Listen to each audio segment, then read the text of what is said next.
Let's go and move with life. Let it go. Something new tonight. Let's go and move with life. Let it go. Something new tonight. G'day guys, welcome to the unofficial Scorecard Podcast, a podcast where we talk all things boxing and occasionally the wider world of combat sports. This is episode 60... Oh, geez, I don't even know what episode it is. 62? Let me see. I genuinely can't remember what episode it is. 63. This is episode 63, guys. And on today's episode, as hinted at on the last hit-out edition of this pod, the solo one that I do every now and then, we've got the ABS, the Aussie Boxing Scribe, the man, Anthony Cox. We were supposed to be doing a Knuckle Down, but as you guys know, the Jai Opetaia Breidis rematch got postponed, so did our Knuckle Down, but that will be coming in the future. But guys, on this episode, we kind of changed up the format a little bit. I tend to not like talking about the business side of the sport too much because I just find it too depressing. But with so much broadcast news style stuff happening within Aussie boxing, it was just unavoidable. We had to break it all down, and there really is no one with their ear to the ground in that respect, in all respects of Aussie boxing, more so than Anthony Cox. So guys, we jumped into that, and also we jumped into a lot more of the international flavour in terms of results and upcoming fights over the next coming couple of weeks, which is just absolutely stacked. I've said it before, every time we've sort of done any version of this pod over the first at the first 3 months of this year. It's just an absolutely loaded schedule. Basically every weekend there's just so much to like. So yeah, we jumped into the international stuff. You guys know I love talking to Coxie. I think we went about an hour 40, something like that. But yeah, if you don't like listening to long pods all in one, it's just like a book. Just read a chapter at a time. Just listen to 20 minutes of it and turn it off. Do it, I don't really see the issue with long pods, but I'm a chatterbox and I love talking Aussie boxing. So yeah, it's always a treat to chat to Coxie. He's always very generous with his time, and we had a lot of fun. So let's jump to that now. All right. Well, Tone, I'm going to have to start this thing, mate. Are you an Arrested Development fan? Yes, I am. So you're familiar with Job? I am. Well, I'm going to have to steal one of his classic catchphrases because I've made a huge mistake. What have you done? I've made a gigantic error, mate. Not many people got onto it. There may have only been one person that got onto it, and that one person may have been you. But I think it's important to admit your faults, and it's been a tough week for me to live with this the last couple of days. It's affected my mental health, my sleeping patterns. I feel like I've let myself down. I've let the listeners down. It's been tough, mate. It's been really tough. So I hope your boss is understanding. Well, we'll find out if he is. But, mate, like I said, it's important to admit your faults. And on the last Knuckle Down, the last hit out, I'm still kicking myself, mate. I really stuffed up. But, Tone, if you just want to let everyone know, we'll air it out. We'll clear the air. The mistake I made, and please correct me and inform everyone else as well. The floor is yours, mate. Look, poor old Zach mistakenly called a mandatory 8 count, a standing 8 count in a professional bout. Rookie error, I'd say, but these things happen. You could have blamed a slip of the tongue, but I did have to educate young Zach on the difference between the two there. Yeah, and there was no one he would have liked the kick in more from than me, I can tell you right now. Well, if it wasn't that, it would have been something else, so... Pick your poison, old son. But all right, we've cleared the air. We started it. Thanks, Tone. And just so everyone knows, I got about 15 different links sent to me from Association of Boxing Commissioners rules pages to all this other stuff. I was like, in my head, Tone, I'm like, all right, man, I made a mistake. I get it. I wanted to be thorough. I didn't want you to think it was just me coming up with my own interpretation of what these things are. I've got to do my research and provide all the relevant information there before we go to court over this one or something. Okay, well, fair enough. We're all on the same page. So thanks for the education, mate, as always. But mate, I forgot to ask you as well. So I got some blowback off that from you. I was expecting blowback on my controversial scoring of the Sivanathi Notchinga Adrian Curiel fight. Not to say that no one does disagree with me, but no one's actually voiced any sort of vitriol at me or anything like that. Did you get a chance to go back through that fight and watch it, mate? And how did you have it scored if you did?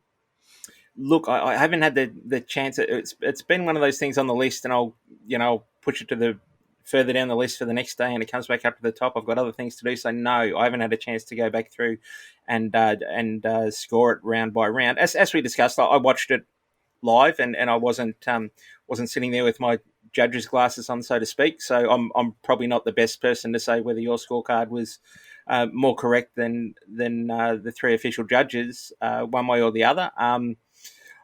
I think there was probably some things there that you picked up on that perhaps the judges didn't, and perhaps that I might have noticed if I had the chance to watch it back again. But just for the listeners again, remind them of what your card was and how the judges had it, Zach. I only gave Curiel 3 rounds. So I had 3 rounds to Curiel, I think the second, the third, and the fifth. And then there was an even round in the 7th, I think, because Nonshinga got the point taken away for headbutts. So I had that round 9-9. So, I had Nonshinga well up. And one thing I will say is that I did look over the official judges' scorecards, and while there was some consistency there was still quite a few rounds that they weren't consistently scoring the same rounds the same way. There was a lot of variation through those 3 cards. So with that in mind, I don't think your card would have been out of the ballpark wrong or anything. I think if you went through and said, okay, well, this judge scored that round for Nonshinga and that one scored this other one for him, you could start making a case for him winning those rounds there. But yeah, no, certainly a close competitive fight. Maybe I was swayed a little bit by the broadcast team, but it seemed to me that the Curiel was getting the better of a lot of those exchanges. But in hindsight, being busy and landing effective punches are 2 different things, as we both know. And you can kind of get, I guess, a little bit swept up in the momentum of the moment and the momentum of the fight and the bloke coming forward. And particularly when you're not looking there specifically to score the rounds, you sort of have a gut feel, which may not be an entirely accurate assessment of what's going on in the ring. Yeah. And I forgot to, in the theme of, admitting faults and mistakes and whatnot, I forgot to say on the hit out too that there was 3 other fights where I've scored the same way, which were Dana Coolwell's 2 losses, where he was pushed against the ropes, but I thought he won both fights by landing the better, cleaner shots off the back foot. And also the first Kazuto Ioka Joshua Franco fight that was a draw that most people thought Franco won. I thought Ioka won. So I clearly have a bias in my style preference, and that's obviously affecting the way I judged it. But in saying that, I still think I was right. But anyway, that's a story for another day. But what a fight, man. How good was that fight? I'm still sort of on cloud 9 about it.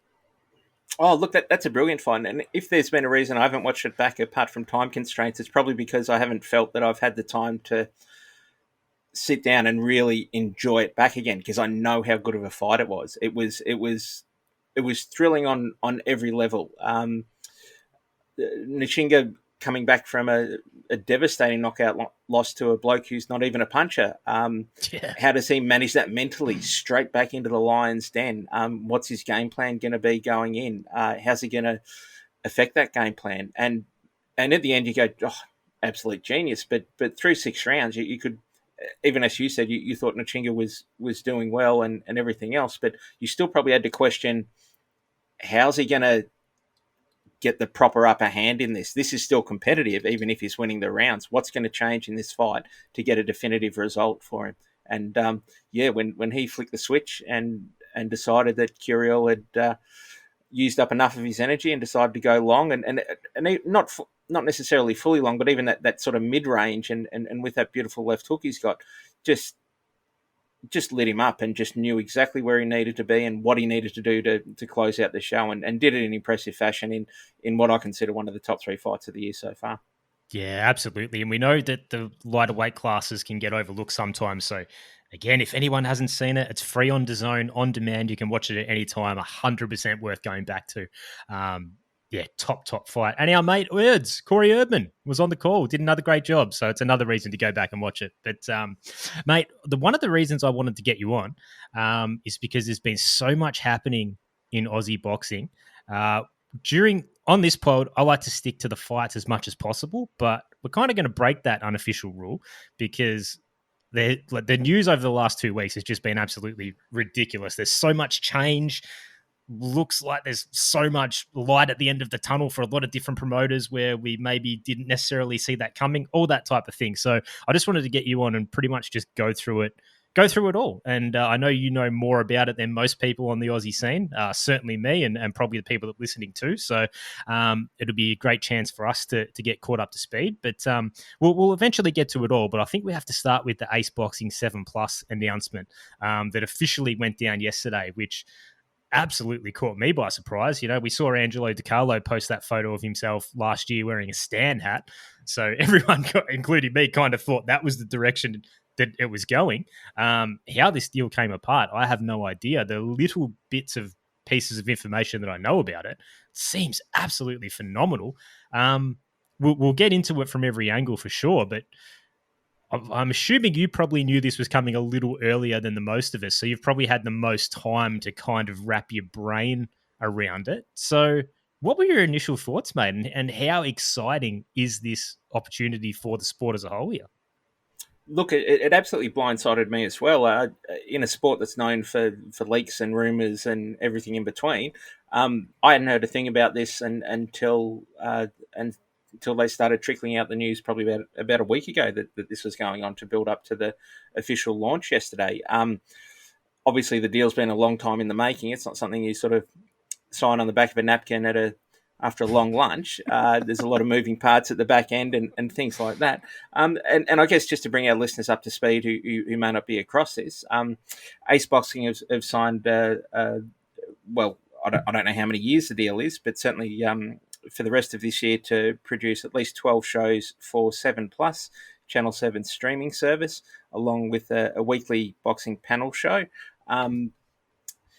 Those boxing shows will run from March through till November, so it'll sort of run a little bit like a football season. Those shows will be on a Wednesday night, so it's not to clash with the normally heavy schedule through the NRL and AFL season there. The whole idea, obviously, for the Premier Boxing Series is to provide regular, essentially weekly content. If it's not a boxing show, they've got the weekly panel show up and running there to really bring, I guess, for want of a better phrase, boxing back to the people, but more than that, back to a broader audience there. It's a really, really great initiative they've put together. They've already got a whole bunch of old Ace Boxing fights up on the 7 Plus archive there. So if someone's sitting there saying, well, I haven't done a show yet, what are we likely to get? They can go through and look at some of the fights that are up there. They're all listed individually, so you can just go fighter by fighter. Some of them might be a first round knockout. Another one might be a 10-round blood and guts war there. So they've really packaged it up really well with the idea of really building up not just their fighters, but boxing in general and getting boxing out to the broader audience who may be, let's say, boxing curious, but haven't had the exposure to it because it's just not an accessible sport for people who, don't go out looking for it week in, week out. Yeah. So, oh yeah, man, there's so many places to go. Where do we start? In terms of, we'll start with the actual boxing events themselves. Sure. Now, this is a question I have, so I've seen a little bit of it. The willingness of Ace to involve other promoters and fighters signed with other promotions. Do you think there's a likelihood of Ace working with other people to get other fighters on? Maybe, I can't think of a specific matchup, but I'm sure there's tons of smaller level promoters that don't have any broadcast agreements. Is there a strong likelihood of Ace working with other promoters to make these matchups that otherwise may not happen?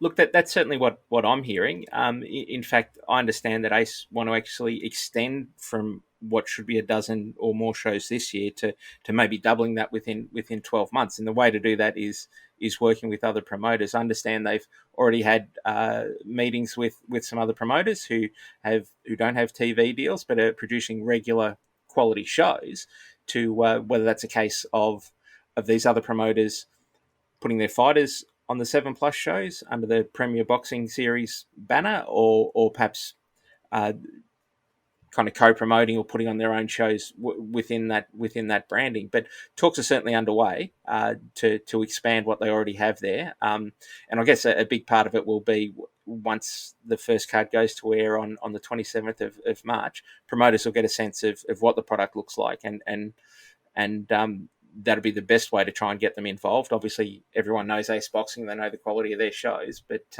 if you can go back to the other promoters and say, well, you saw how good it was, you saw the sort of viewership numbers we did, we want to get you on board. Let's match some of our guys against your guys, or if you have a great in-house matchup, maybe we can put that on our card and get some proper exposure for these kids. Because the one thing that Aussie boxing has always lacked is that ability to build up kids from an early stage in their career and showcase them to the broader public. Normally, we're so used to seeing, fighters fighting off TV, whatever. Maybe they get a chance on a televised card on Foxtel, Kayo, and if they just happen to have an off night there, that they don't see the airwaves again for some time, no matter how successful they may be. So I guess this business model allows for regular fights and for people to build familiarity with the boxers as well, understand their story and where they've come from. And, you could be watching a Rocky Ogden on a card, and then a couple of months later he's back on TV again. You go, yeah, I remember that kid. He was really good. And this goes for casual sports fans as well. The fights will be on a Wednesday night, so they're not going to have a lot of competition.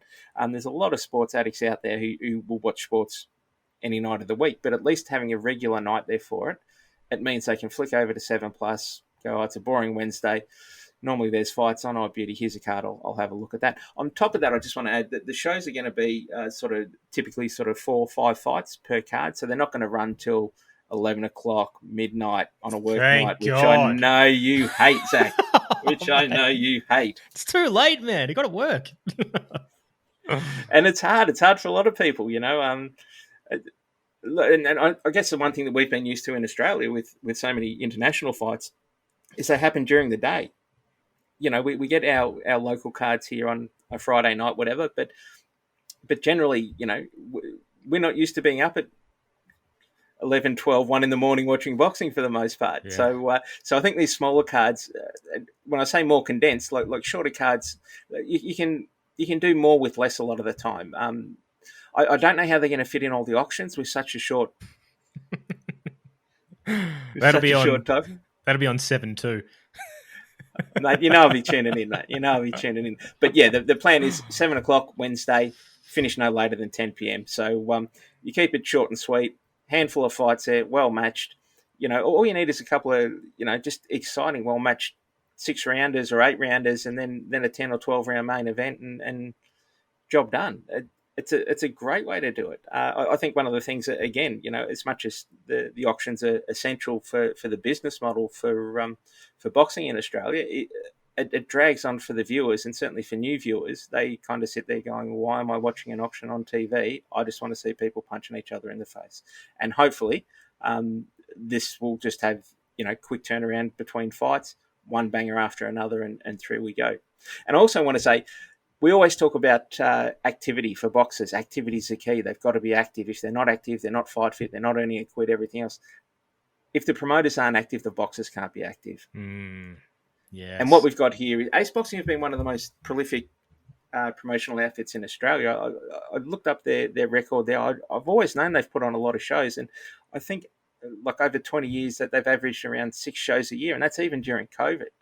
I know they didn't have the lockdowns that we had down here, being based out of Queensland, but they didn't have a lot of talent they could bring in from interstate either because of travel restrictions, and they kept ploughing away. So doing a dozen shows a year with shorter cards, I don't think will be a problem for them at all. And certainly once other promoters get on board and want to get exposure for some of their talent and want to work hand in hand with Ace Boxing, I can only see it as a winner for the sport and certainly a winner for the viewers as well. Yeah, it's so exciting, mate. And hearing you break it down like that, my mind is just racing with possibilities and stuff. But it seems like, and no surprise, the whole time I've been doing this pod and even before it, we've been singing the praises of Ace with their ability to match make and the quality shows they put on. And as you pointed out, the regularity. They're definitely the best promoter in the country, I believe, if we take out scale, Yeah. Who's the best at promoting the sport and putting on events? Ace, without a doubt, no doubt in my mind. The best event that I've probably ever seen from an Australian promotion was the Tim Tszyu Tony Harrison card from No Limit, like production wise and all that sort of stuff. That was world class, but I don't care about that. I just care about the fights, really. And when we're talking about actual boxing promotion, it's Ace all day, and it's probably not even close, to be honest. But the crazy thing is, too, that it seems like, and I'm not saying they've listened to us, the fans, and we're the reason that this thing's happened or anything like that. It seems like, I'm sure Ace came to all these conclusions on their own, but they've really addressed some of the things that the fans have consistently brought up, being the late starts, the irregularity, they've sort of, again, which I'm sure they did themselves and recognize themselves as smart people, but it seems to be a really good self-correction in terms of if we can paint everyone with the same brush, Aussie boxing. It seemed to be going a little too far this way for a time. Now Ace with this deal, it seems like they're correcting the course and getting it back in front of more eyeballs, which is the number one thing. It's like, what is promotion at the end of the day? It's selling your product to the most amount of people that you possibly can. You don't do that by putting it behind a paywall. You don't do that by putting bloody rugby players on it. They think they're doing it. They think they're doing it, but they're not actually doing it. They're just taking short money. Ace seem to have an actual long-term plan. Once this thing gets rolling, I can't wait. As you mentioned, the shorter cards, I love it. If you're going to do 12 shows in 9 months, you can't put on 10 fight cards.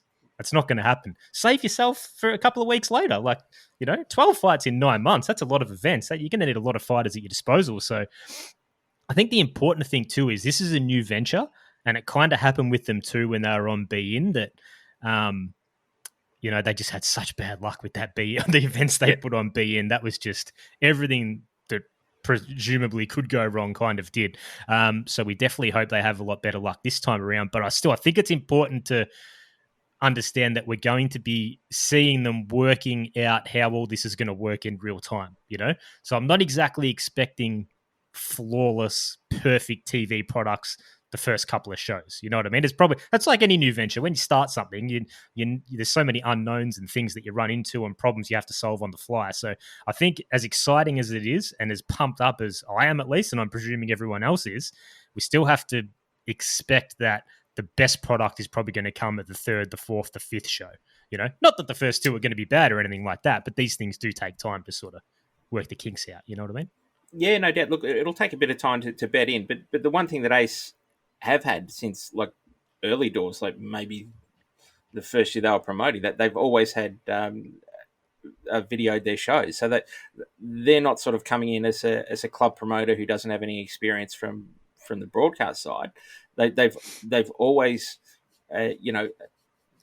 obviously more recently streaming over YouTube, as well as having other TV deals in place from time to time. So they're very across what TV needs to make the product look good. I understand what you're saying, that don't expect everything just to be absolutely perfect the first time around, but they're coming from a good, solid base. I can't see it seeing too many glaring errors or issues that need to be fixed up. It might just be little tweaks on things that you're always going to get those kinks when... Yeah. On these sort of things, and they'll get ironed out really quickly, because the one thing I know about Ace is that they do their research, they put all their ducks in a row, and of course there's going to be a little hiccup here or a little thing that needs to be tweaked there, but they've done everything right. And as you said, they've really answered every boxing fan's question in this country, or made changes that I think the majority of people would agree with. Shorter cards, regularity of shows.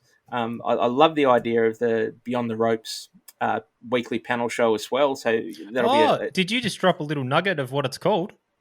Yeah, it's called Beyond the Ropes. Yeah, I didn't know that. Okay, cool. So that'll first show of that'll be Wednesday the 20th of March. So 1 week before their first boxing show on 7+, which is a great little lead into, I guess, introduce the whole concept of the boxing show, but also introduce the boxers and things like that, and sort of set the tone for both the panel show Beyond the Ropes and what fight fans or sports fans or generally curious people can expect to see out of the shows as well. So that's a really good little nice little support for the marketing support for the show itself. I think that's great. And again, I think having those archive fights there as well really put together a a total package there for someone coming in blind saying, I know nothing about boxing, but I hear 7plus are doing boxing. The next show's not on till first show's not on till the 27th of March. In the meantime, I'll catch up on some of their earlier fights. I'll watch this boxing show, and then I'm going to go in super excited to watch their first show there. So there's just a lot to like about how it's been, I guess, the whole package has been put together, and also the way it's been structured to support the actual fight cards and the fighters themselves. Yeah, exactly. And like, how crazy is it that, what is it, the 27th? So we're a bit over a month away from the first show, and we actually know the whole card. Exactly. There's not a TBA on the card, mate. No Limit have got a show in less than 2 weeks on the 6th of March. We don't even know what the undercard is. That's amazing.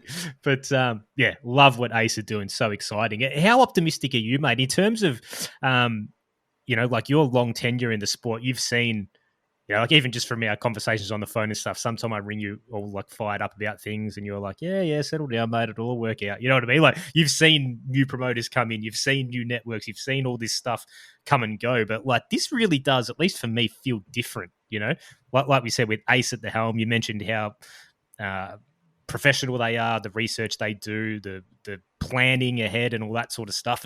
This really seems like it could genuinely be like a long-term viable thing, for a year or two, and then maybe they even get onto legitimate actual TV from there. Like who knows? The possibilities are endless. But does this feel different to you? Like is this as exciting? Are we getting too excited too soon, or like how do you feel about it, having seen this before? Look, there is always a danger that we're getting too excited too soon. But I don't get excited easy, so consider that. No, look, again, just everything I've heard, everything I've seen, everyone I've spoken to,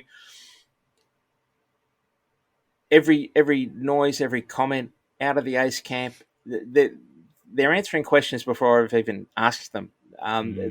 They've, as you said, they've ticked boxes that, you sometimes wonder if these people need ticking, but suddenly, bang, shorter cards, bang, regularity. It's like they've done all their market research, put it all together, said, can we do it? How do we do it? How do we go about it? For all I know, this has been 3 years in the making, and they've just been waiting for the right broadcaster to come along and give them the platform to do it, because everything they're doing, while it makes sense, isn't easy to do unless you've got that backing and unless you've got the platform that says, yeah, I understand and I'm on board with this. There's so many small promoters in Australia too, from your Will Tomlinsons to your Ellises to even Paul Nazari in Sydney, that have fighters there that are fighting on off TV cards. They might be broadcast on YouTube if you're lucky, or more likely than not you'll have one of the fighters' mates there filming it on his camera there and shouting and screaming and swearing at the same time on wobbly footage, and you can't see it properly. So I'm sure there's plenty of fighters there with other promoters that, honestly, if I'm a, Peter Maniatis, whoever, if I'm fighting for these guys and I see a deal, I see this come up, I'm picking up the phone and saying to my promoter or my manager, can you, certainly once the shows go live and they live up to expectations, you'd surely be asking the question, can you get me on one of these shows? Get me on one of these shows so I can build my profile there. So, yeah, look, the sort of fly-by-nighters who you see swoop in with, big plans and they're going to change boxing and do this, do that, whatever, haven't thought it out, or you just know that they're not the people to do it. Ace are in a different situation. They're veterans of the sport. They've got a proven product, proven systems in place.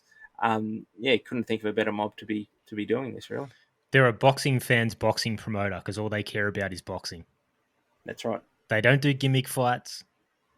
They're great matchmakers. They know how to get guys from debut to world level. They tick all the boxes. I love it. I'm so excited. I'm so pumped about this. But and who's most excited about this is our mate Liam O'Brien, knowing that Ben Horn's going to be on TV, getting the audience he deserves. The only thing he's more excited about is the Hobart show coming up, but that's for a different reason. Shout out to our mate Liam. But, well, mate, you mentioned the card. It was a good segue. I was going to go there as well. 4-fight card. Yep. Run through it for us, mate. What do we got? Yeah, look, Taylor Robertson up against Gloria Gallardo, the Mexican. for the IBO junior bantamweight or super flyweight title, whichever you want to call it, is the headline there. And I do like that DiCarlo's got behind women's boxing, and he made a big point of that at the official launch last night. Not just Taylor Robertson, they've got a good stable of female fighters there.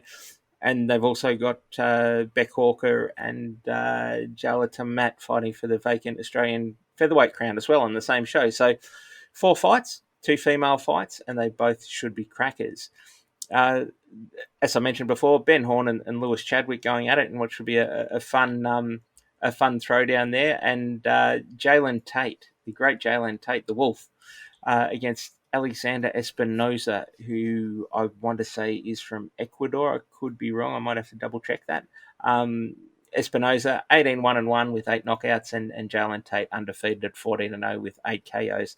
Jalen Tate, as we know, a tremendous talent and got a massive upside on him.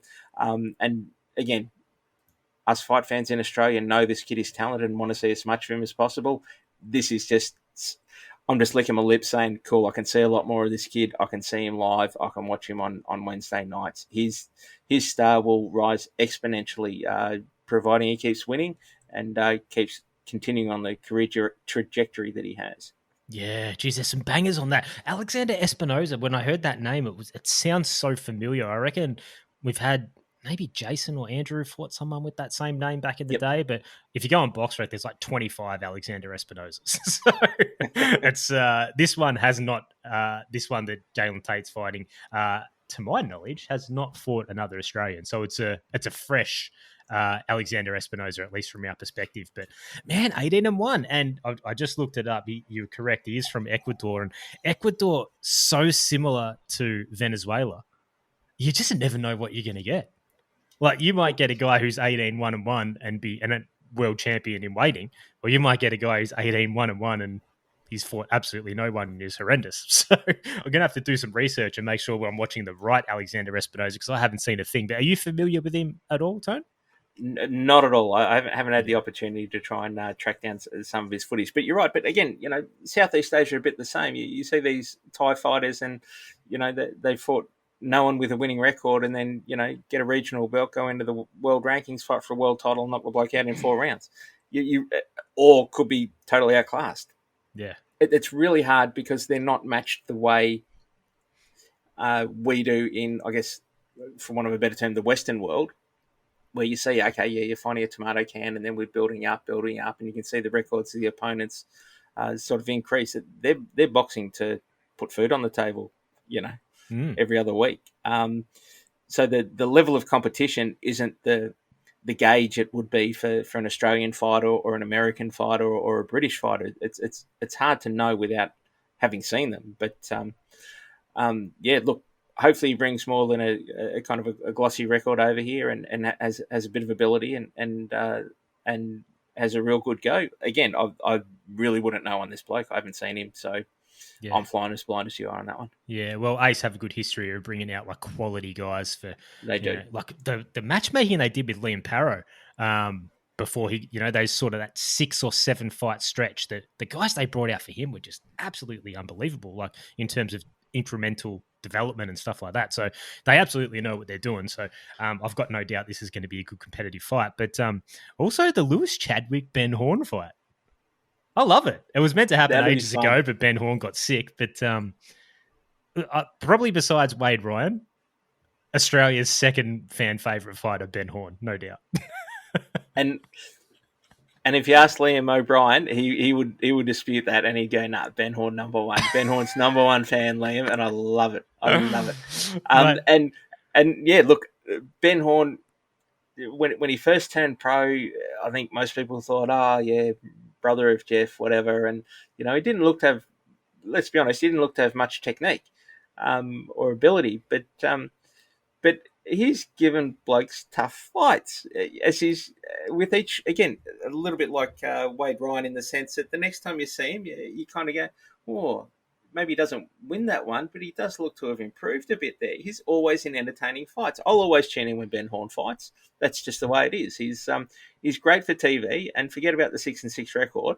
I think there'll be a lot of, and I reckon that's a great opener to the card, to be honest. I think there'll be a lot of people tuning in, again, boxing curious people, general sports fans. Maybe they've watched a big fight here and there. Maybe the last fight they saw was Mayweather and Pacquiao, I don't know.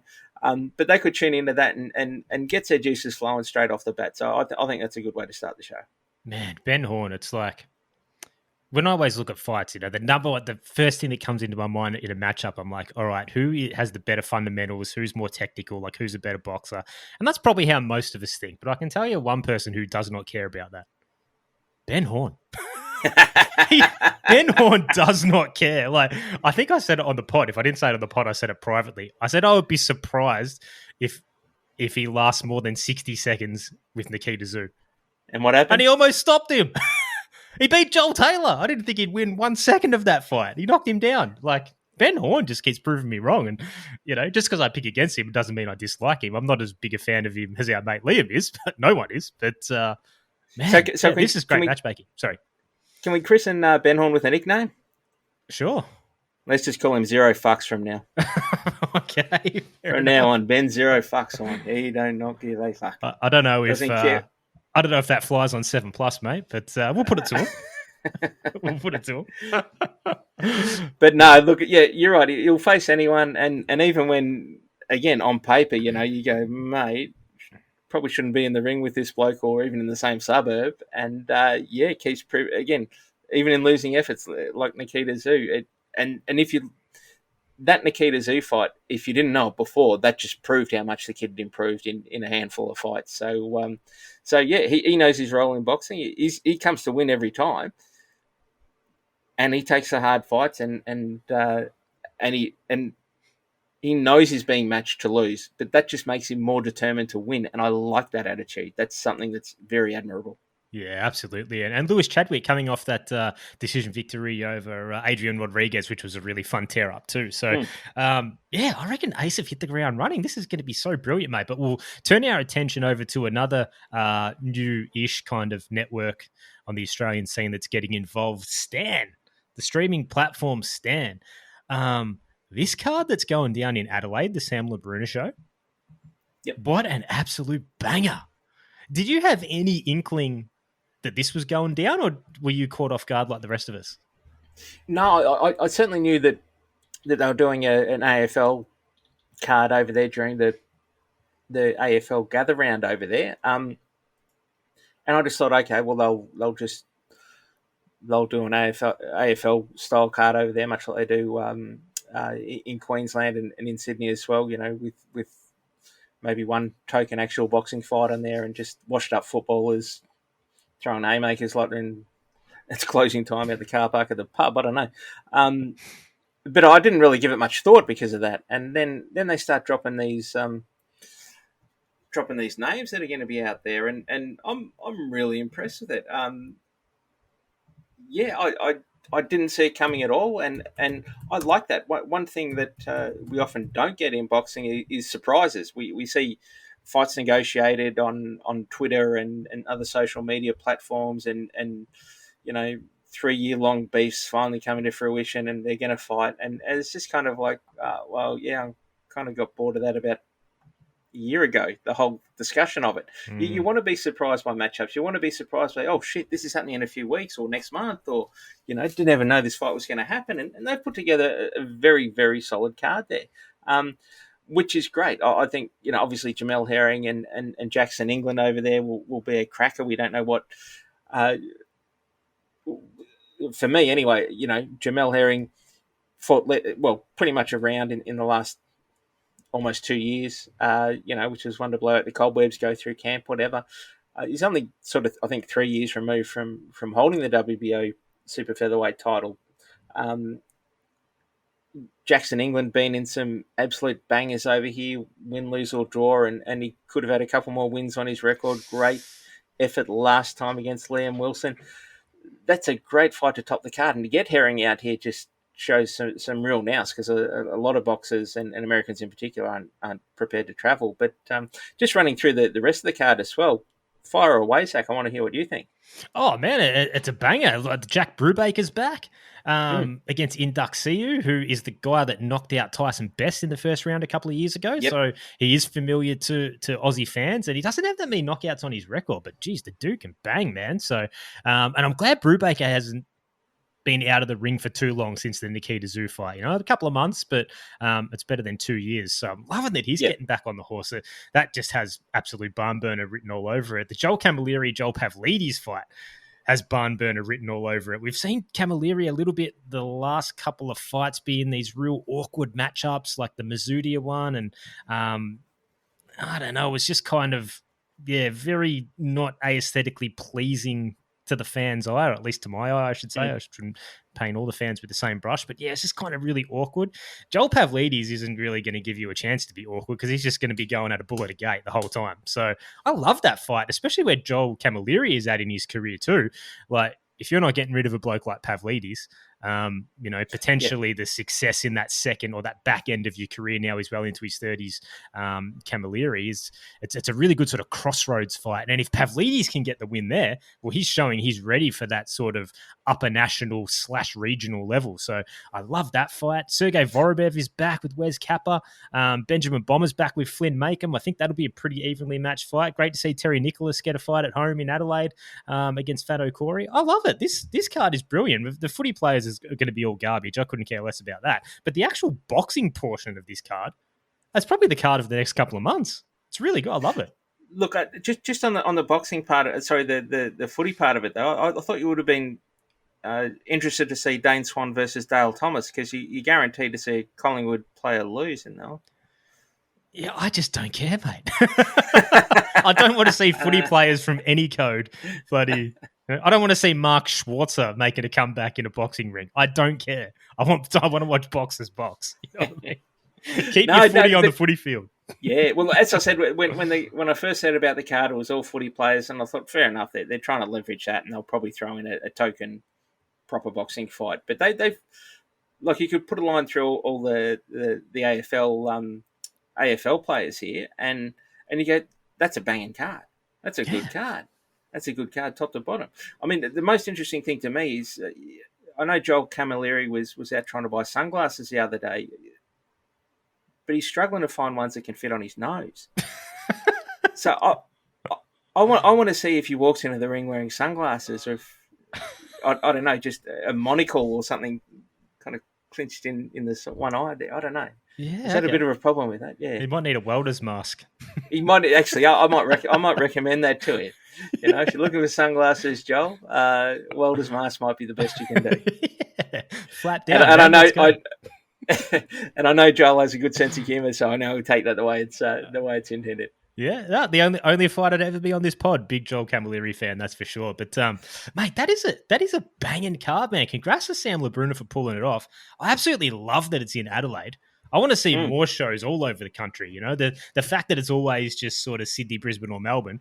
I love seeing the other parts of the country get fights as well. It's so good. That's the best thing about boxing, is it can be different everywhere. You don't just see the exact same product every single week. You know, I love that sort of spontaneity of it, and the differences in promoters and markets and locations.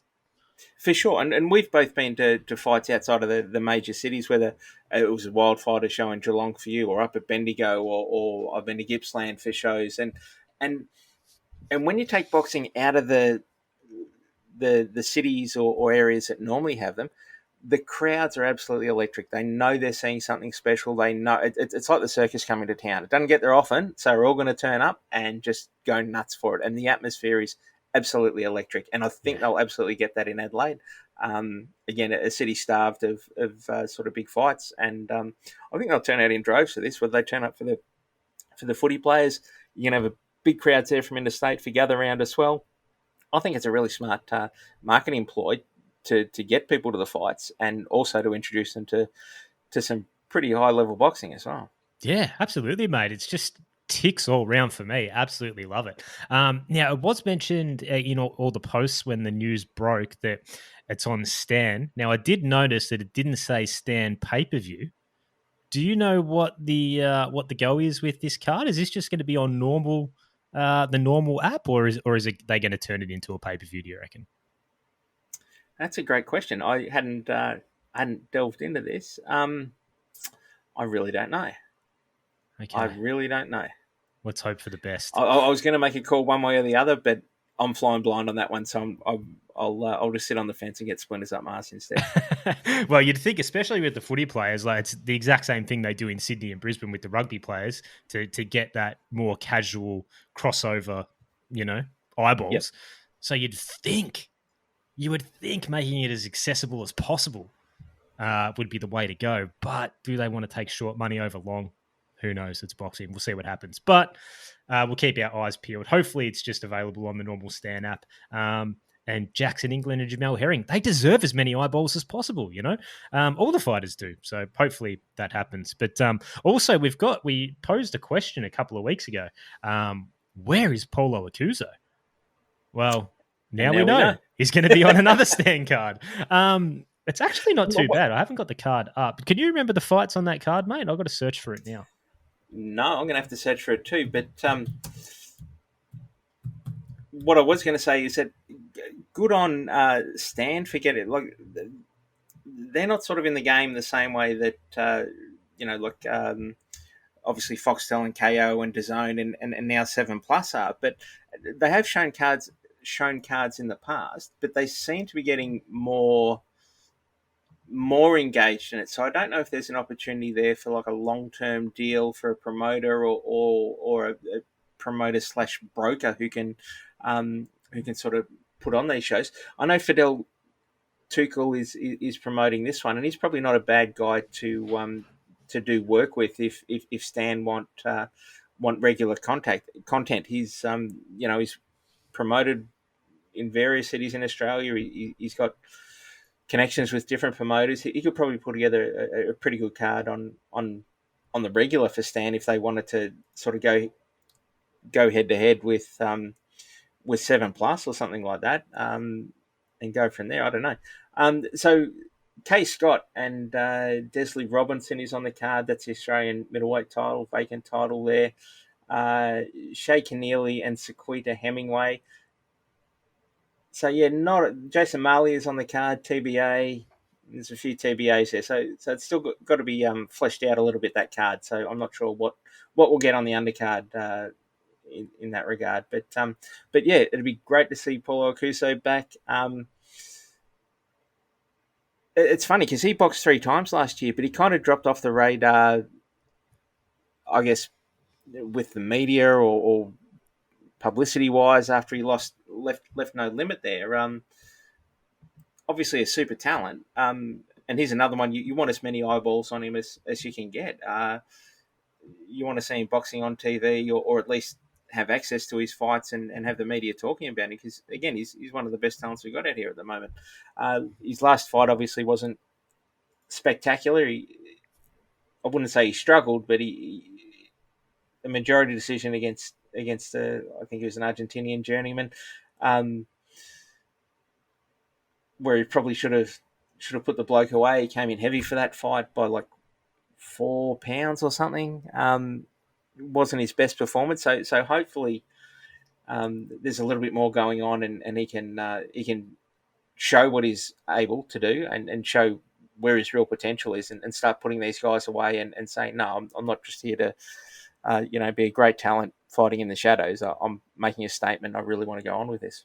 Yeah, it's like Paulo to me, and I don't know him. I've never met him, so I wouldn't actually know this. But he seems to me like a big game player. Yep. It's like how Dusty Martin sort of home and away season. It's like, yeah, whatever. Get him to the fight. Just some footy player guy. You get him to the finals, and he's just going to turn it on. Like the big game players, they might not necessarily be great when they're playing a bottom team, but they get themselves up for the big games and always perform. Paulo seems like that type of guy to me, which was really surprising that he left No Limit. But yeah, the last gentleman he fought, I can't remember his name. I apologize. I didn't even watch the fight. I'll be honest. I didn't buy that pay-per-view. And this one, his opponent now, Emmanuel Danzo from Ghana, hasn't beaten anyone with a winning record since 2019. and has gone 4-3 in his last 7 since then, and been knocked out 3 times in his losses. So I don't know. I've never. The one thing you can say about him is that he's been in the ring with some good blokes. Yeah. But on the flip side of that, he's been knocked out by all of them. That's and like in terms of like the hype that like Paulo had after he beat Unieski Gonzalez. Yep. Oh my God. Like it was here. And it seems like his decisions is, look, I'm not saying he's got himself to blame. This might be a genius move for his overall development. I don't know. But in terms of hype, it's gone from here to there, up to down for people listening, because this is an audio pod. But so apparently the word on the street was Paulo signed a 2-fight deal with Stan. This will be the second fight. So I'm hoping, get out of this. Whatever happens with Conor Wallace and Jack Gipp, I think Conor Wallace is going to get the job done there. Let's make that fight free on DAZN. Do a 1-fight deal with Tasman. Do a 5-fight deal. Who knows? We need that fight. Conor Wallace, Paulo Accuso. Come on, Cuppers. Do it, mate. Sign him up. How good would that fight be, though? Seriously. I would absolutely love it. I actually got sent a video from Mick from Tasman Fighters today, a promo video for Conor Wallace's next fight. And so he's been front of mind for me as we come into this pod. I would love Conor Wallace and Paulo Accuso. I think that's a cracking fight. And Conor Wallace, world rated as well. Great domestic fight. And whoever wins goes forward, and whoever loses, circles back and comes again. And I think that's a cracking matchup. Absolutely. But so we've sort of spoken all about the news that's broken and the recent cards that have been made official and all that type of thing. But how good is it for a sport? Like, talk about the health of Australian boxing, which only is going to get healthier. Let's hope so. But we've got fights coming up on our subscription services. Yep. Fox and Kayo. We've got fights coming up on free-to-air streaming platform 7+. We've got the Australian Netflix Stan getting involved. We've got DAZN, which is a subscription streaming service available globally. Like, this is unbelievable. So many options. It's crazy, isn't it? Because I know, and we're only going back, say, 15 months, right? 15 months ago, December, not even 15 months. December 2022, when No Limit signed that exclusivity deal with Foxtel and Kayo, there was a whole bunch of Chicken Littles running around, and I'll admit I was one of them. Going, the sky's falling. Where are we going to get our boxing from? I'm putting my hand up. Yeah, we all did it. Like, we're all shitting ourselves about, what does this mean for boxing in this country? How the kids. And let's be honest, when we say how are these kids going to get the opportunities, no, all we were actually thinking is how are we going to watch these kids fight? Oh, 100%. I'm selfish as hell. Boxing's a selfish sport. It's the way it is from top to bottom, from bottom to top. But we all thought, this is going to put a lot of pressure on promoters and stuff. What is it? The law of inadvertent consequences. It actually seems to have opened up the market, and people have realised there's actually ways to get stuff broadcast outside of the Foxtel bubble. And thankfully, Australian boxing is in such a healthy state that some of your more mainstream platforms, and because obviously, it wouldn't have happened when there was, you just had your digital TV channels, 7 and 7+, whatever, but because they have their streaming arms, they need content as well. And because Australian boxing is so strong, now we've got these separate deals on separate channels there that are all going to be creating great product and great outlets for their fighters. Honestly, like from about a year ago, we were all worried about how we're going to see boxing. I reckon in 2024, we've never had more choices, how to access it, which is just blows my mind. Yeah, blows my mind. Absolutely, mate. I 100% agree. And the best thing about it is, like, I love to think that 15 months ago, No Limit is sitting in their head offices going, "How grouse is this? We've killed off everyone. It's all ours now. Let's do it. Let's completely cash out." But all that did was light a fire under everyone else's ass.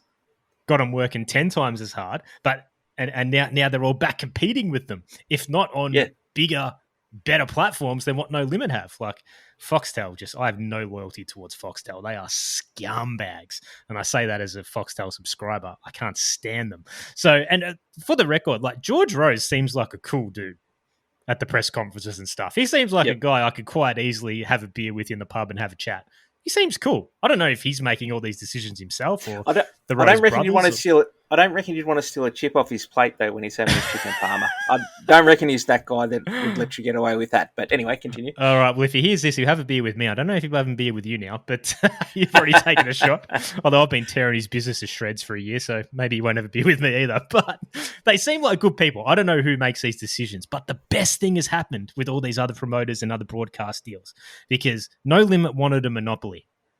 And the only person or entity that a monopoly is good for is the company or the business that have the monopoly. It's bad for everyone else. It's bad for the fighters because they have no market value. It diminishes their market value. It diminishes their negotiating power and it diminishes their leverage. It's bad for the fans because we have no say. We just have to watch the only outlet for whatever they want to charge us. The best thing possible for the fighters and for us as fans is competition. And this 100%. No Limit are probably, crying themselves to sleep every night with all this news. It's actually good for them. Because like when they tried to get a monopoly, it lit a fire under the arse of all the other promoters. Now they've got competition again. They're going to have to step their game up. What's that good for? It's good for the fighters and it's great for the fans. So I absolutely love this. You are right. A couple of years ago, we were all running around. It was doom and gloom, but a couple of months ago, sorry. But now, like a phoenix from the ashes, we're back, baby. I'm so pumped, man. I got to calm myself down. Deep breaths, mate. Deep breaths.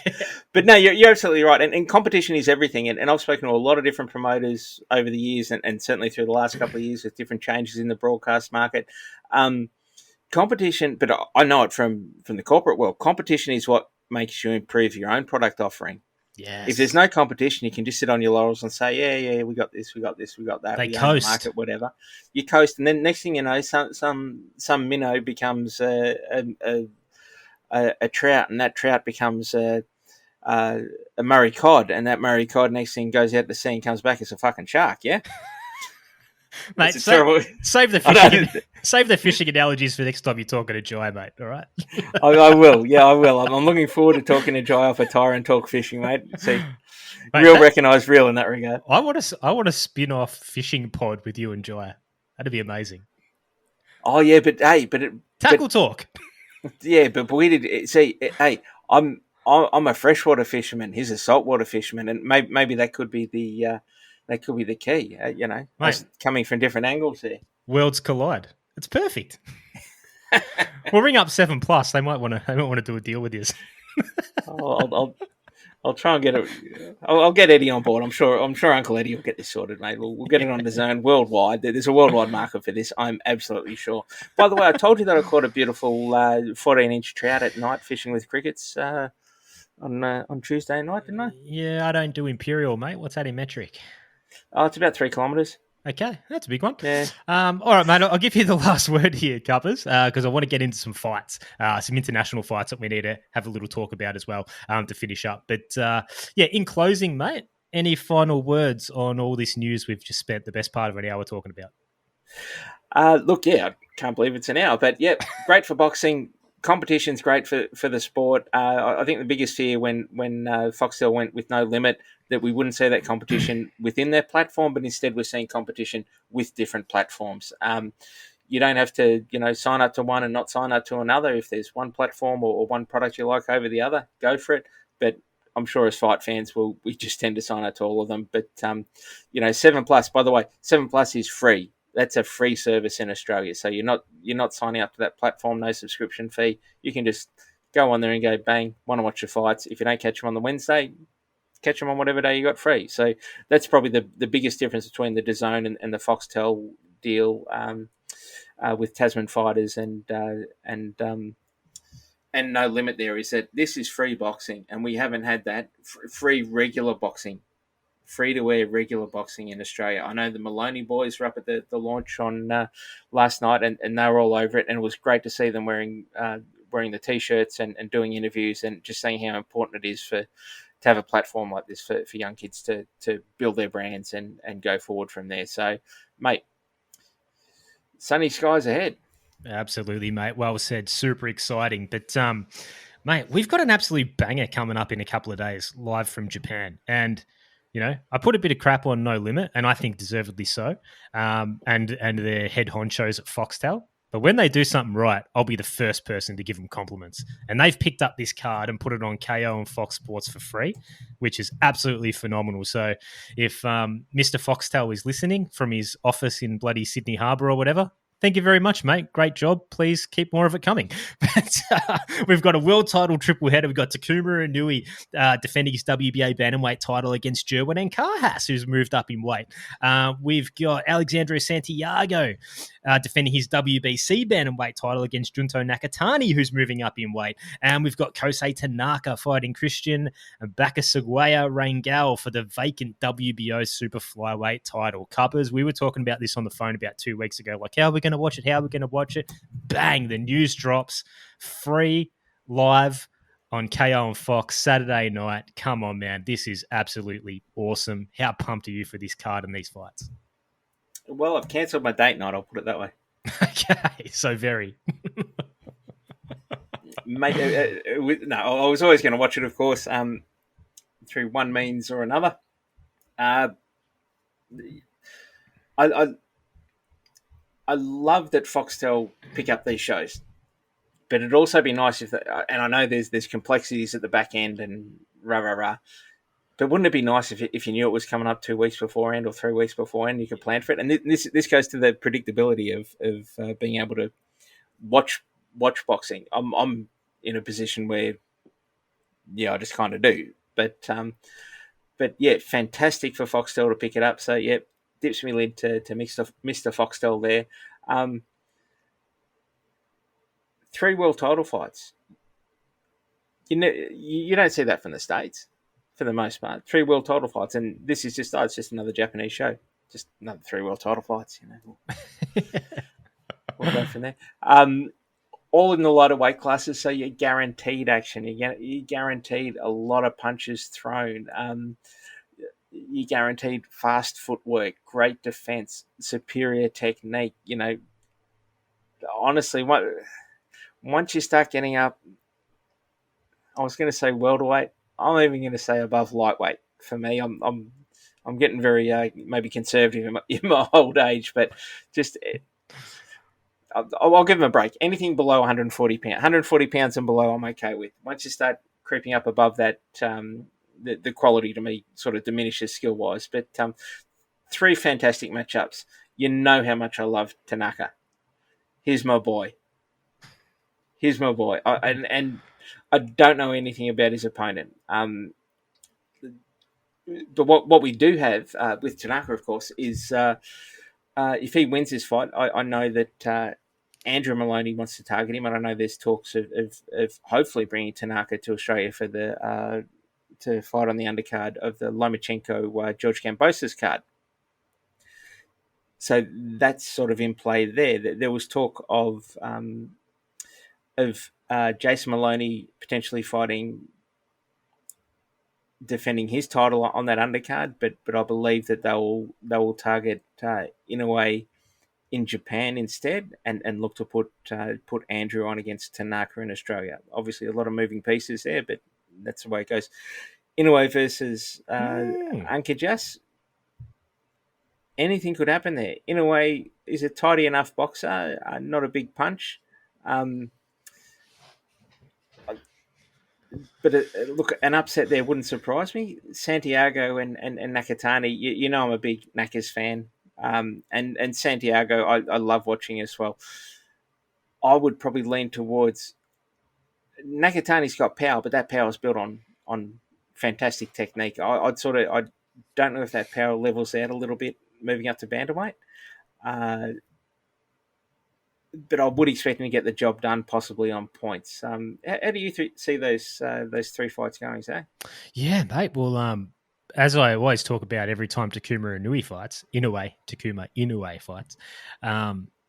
imagine being in the gym with your brother Naoya every day and just seeing him just like wallop pads break sparring partners in half, like punching holes in bags. And then you got a box next to him, and you're like, oh god, he got all the good parts out of the gene pool, didn't he? Takuba Inui, really good fighter. Fundamentally sound, very workmanlike, but I mean, there's just no like standout quality. He doesn't have the power, Yes. he doesn't have the speed.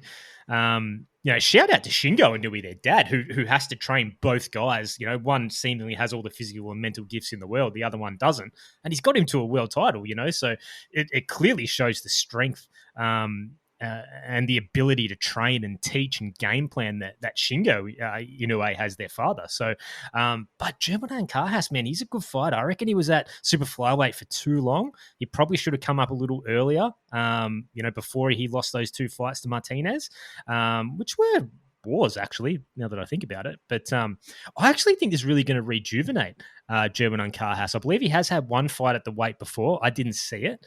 But to be thrown into a title fight this early at the new weight class makes all the sense in the world. And I reckon I'm smelling upset here a little bit. I'm smelling upset.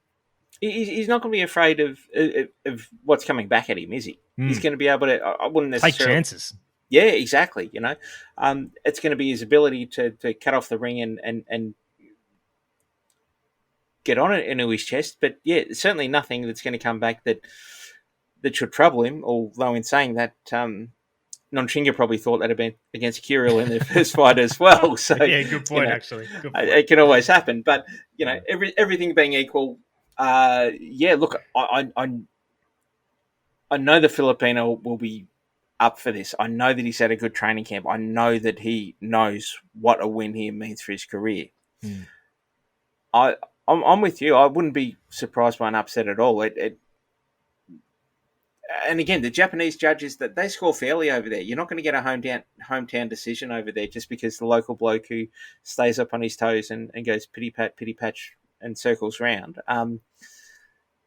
You're probably not going to get that decision over there just because you're the hometown fighter. So no, look, if I had to go anyway, I'd tip the upset on that one too. Yeah, I'm going on Carhas there. Kosei Tanaka, I had a quick look at his opponent, Christian. I'm butchering this name, Bakasagua. I know that's not how you pronounce it, surely. Bakaswag? What? I don't know. Rangel. I had a quick look at Let's him. just call him Rangel then. Yeah. He's never fought out in Mexico. His second last fight, there was a clear footage of. Looks like it was in some basketball stadium against some guy he was like way bigger than. Doesn't really look up to the level to me.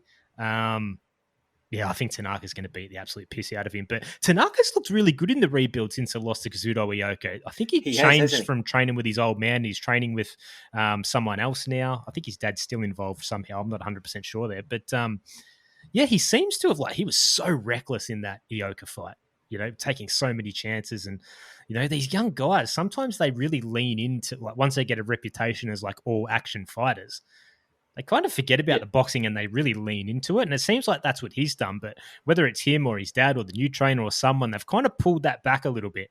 He still gets aggressive when he thinks he hurts guys. But certainly in his last fight, he was much more patient, a little bit more fundamentally focused, I thought, as well.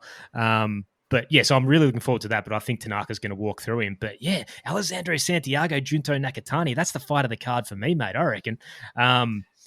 It's going to be all action, that one. Oh, yeah, absolutely. It can't be anything but. Yeah, 100%, mate. I agree. Hang on, mate. I've just got a text message here.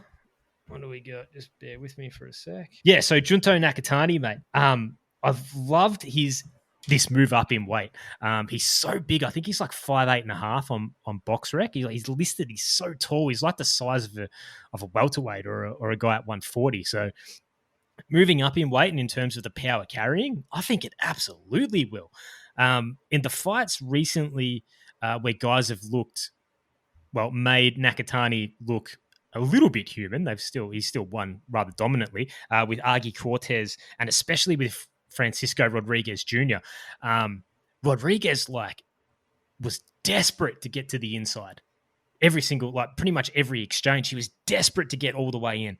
Agi Cortez, not so much, but he still had clearly a big part of his game plan was to break that distance and get inside Nakatani, get inside that power. The guys that have kind of stayed on the outside a little bit more and backed their own boxing ability with him are the ones that have been knocked out. And unfortunately, we know that best as Aussie fans with Andrew Maloney. So I've been trying to think for like weeks at this point. Santiago, is he the type of guy that's really going to make that concerted effort to break that distance and get on the inside? And I don't think he is. I can just see him running into an uppercut like somewhere at some point and getting rocked badly and stopped. I don't know why I think that. I could be epically wrong, but I like Nakatani pretty big here. Yeah, look, I expect Nakatani to get the job done. I'm just not sure he has it as easy as you think. I don't know why I think that, but I just think Santiago is the type of guy that's seen a lot and will have a fair idea how to manage Nakatani in probably losing rounds, but Nakatani will have to box him, and if he times him right, he could put him out there very easily. But I just think Santiago's got the right level of experience and nous to last out the distance. But that's just where I'm coming from. We'll see. Yeah, absolutely. And it's like, what do you do against Nakatani? Because it's like the times he looks the least dangerous is when guys break that distance and get on his chest. But that's what he's training for. Like when you're that tall, everyone's going to have to come at you and break that distance. So you work on your counters and try and catch them on the inside on their way in. It's like, when you're a southpaw, you always have, as you know, Tone, you always have the advantage because everyone's preparing for a southpaw when you fight them. You know what I mean? It's the same thing as when you're when you're a tall guy. You know that these guys have to break the distance, so you have so many tricks up your sleeve to take advantage of that when they are closing that distance. So, yeah, I don't know. Is Santiago the guy to do that, man? I just don't think he is. But hey, look, I mean, Santiago is like the oldest joke in the world. Sorry, the shortest joke in the world. Dwarf shortage. He's barely taller than a dwarf. He's like 5'2", and Donaire had like what 5 inches on him or something too. So he's and not just Donaire, but most people would be taller than him anyway. So the height isn't going to be an issue for him. It's how they use that range. Now Nakatani, as you said, likes to like. And you certainly saw with that Andrew Maloney knockout, that little step off where that range then becomes even bigger when you're trying to close the gap. And that's what you got to be careful of. It's not... Obviously, you need to close the gap because you're shorter and you've got a shorter reach. It's how you close the gap. It's got to be done in a smart way and not get found reaching where you can take that little half step back and then go bang and drop the boom. That's what it's going to come down to. That's where it's going to come down to boxing IQ rather than, height or length or power. It's really going to come down to that boxing ability. To me, Nakatani has that and should win. And I think he's a crisp enough puncher based on his technique to be able to put him away. But yeah, I just kind of...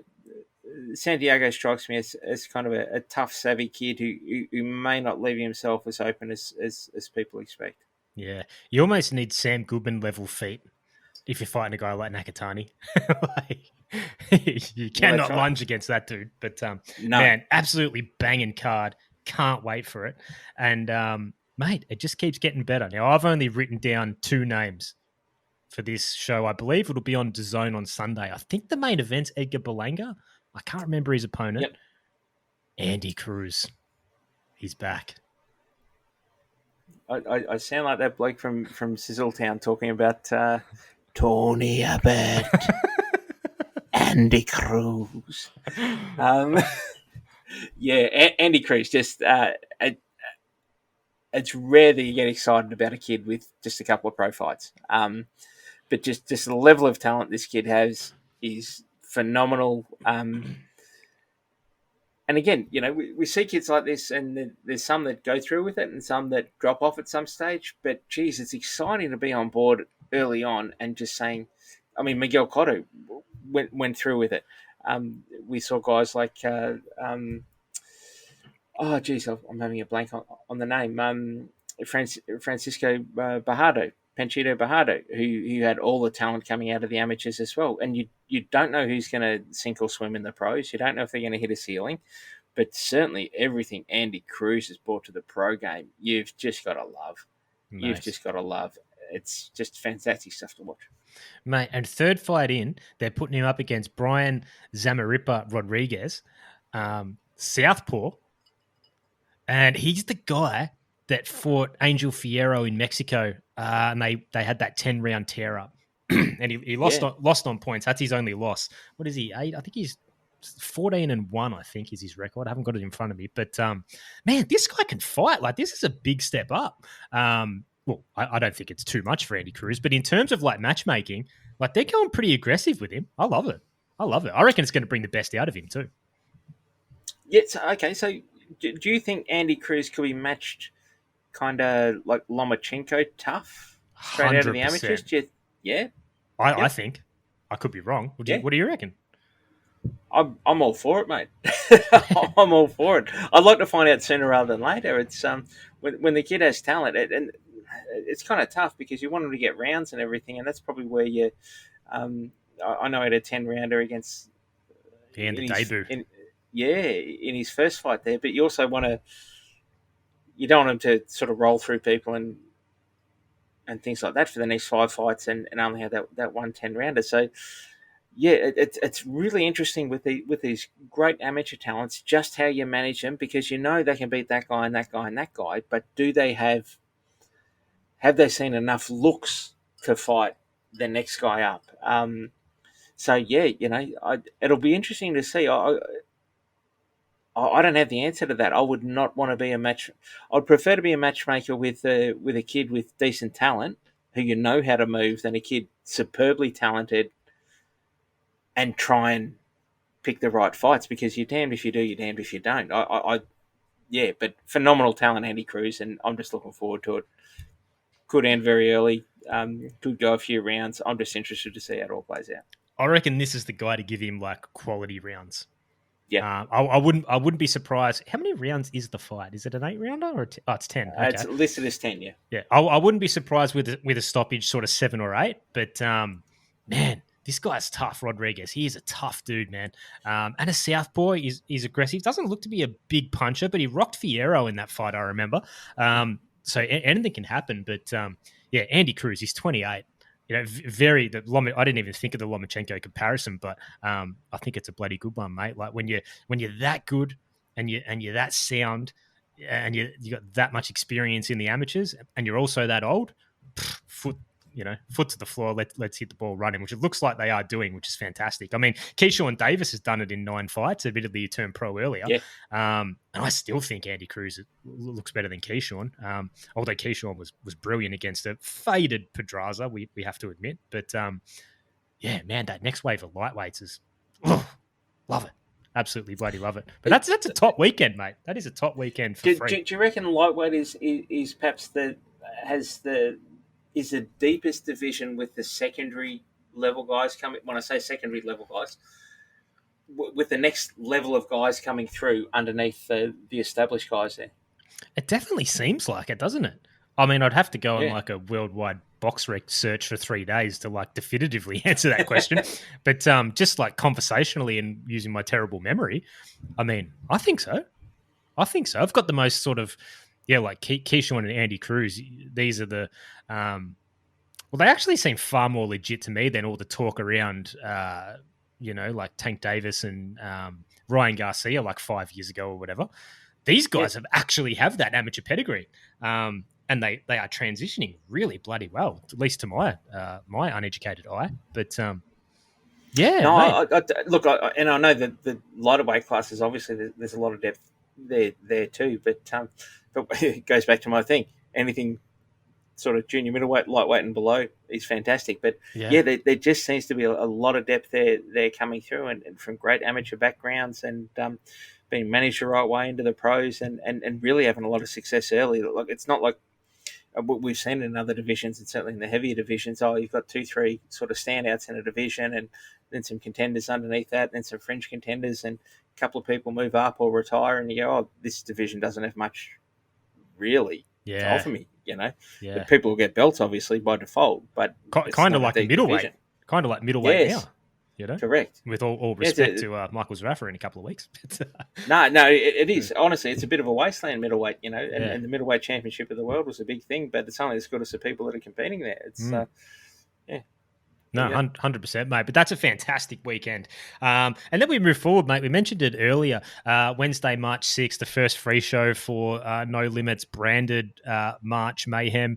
Bilal Akaway, Reynolds Quinlan. I went into it on the last pod. I like the fight. I don't think it's a main event. We don't know anything about the undercard still, do we? Less than 2 weeks away. No, unless something's been updated on BoxRec. That's about all I know at this stage.